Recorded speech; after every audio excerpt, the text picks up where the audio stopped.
পর্তুগালের হয়ে ২১২ ম্যাচে ১৩০ গোল। আন্তর্জাতিক ফুটবলে ক্রিস্টিয়ানো রোনালদোর থেকে বেশি গোল কেউ করতে পারেনি, আবার বেশি ম্যাচও কেউ খেলেনি। তবে জার্মানিতে এবার ইউরোয় নিজের হারানো সময় ফিরিয়ে আনতে পারেননি CR7। এবারের আসরে টাইব্রেকার ছাড়া লক্ষ্যভেদ করতে পারেননি রোনালদো।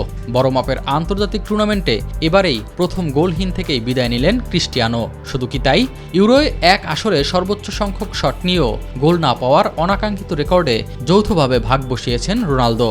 10টি শট নিয়ে একটি গোলও পাননি তিনি। 2016 ইউরোয় এমন অভিজ্ঞতা রয়েছে বেলজিয়াম মিডফিল্ডার ডি ব্রুইনার।